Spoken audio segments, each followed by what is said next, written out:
শ্রী শ্রী রামকৃষ্ণ কথামৃত থেকে পাঠ করছি তৃতীয় ভাগ চতুর্থ পরিচ্ছেদের একটি অংশ। কামিনী কাঞ্চন ও তীব্র বৈরাগ্য।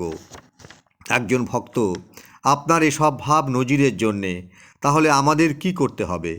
শ্রীরামকৃষ্ণ: ভগবান লাভ করতে হলে তীব্র বৈরাগ্য দরকার। যা ঈশ্বরের পথে বিরুদ্ধ বলে বোধ হবে তৎক্ষণাৎ ত্যাগ করতে হয়। পরে হবে বলে ফেলে রাখা উচিত নয়।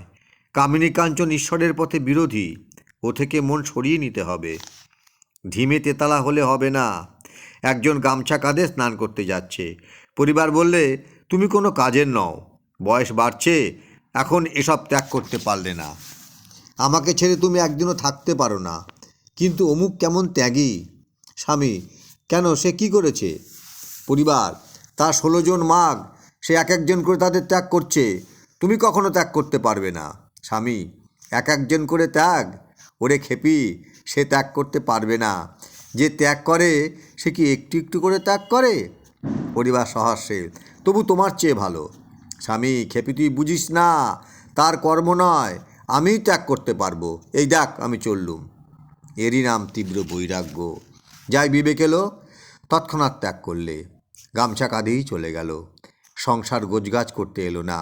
বাড়ির দিকে একবার পিছন ফিরে চাইলেও না। যে ত্যাগ করবে তার খুব মনের বল চাই, ডাকাত পড়ার ভাব। এই, ডাকাতি করবার আগে যেমন ডাকাতরা বলে, মারো, লোটো, কাটো। কি আর করবে তোমরা? তাতে ভক্তি প্রেম লাভ করে দিন কাটানো। কৃষ্ণের অদর্শনে যশোদা পাগলের ন্যায় শ্রীমতীর কাছে গেলেন। শ্রীমতী তার শোক দেখে আদ্যাশক্তিরূপে দেখা দিলেন। বললেন, মা, আমার কাছে বর নাও। যশোদা বললেন, মা, আর কি লব? তবে এই বলো, যেন কায় মনোবাক্যে কৃষ্ণের সেবা করতে পারি। এই চক্ষে তার ভক্ত দর্শন, যেখানে যেখানে তার লীলা, এই পা দিয়ে সেখানে যেতে পারি। এই হাতে তার সেবা আর তার ভক্ত সেবা, সব ইন্দ্রিয় যেন তারই কাজ করে। এই কথা বলিতে বলিতে ঠাকুর শ্রীরামকৃষ্ণের আবার ভাবাবেশের উপক্রম হইতেছে।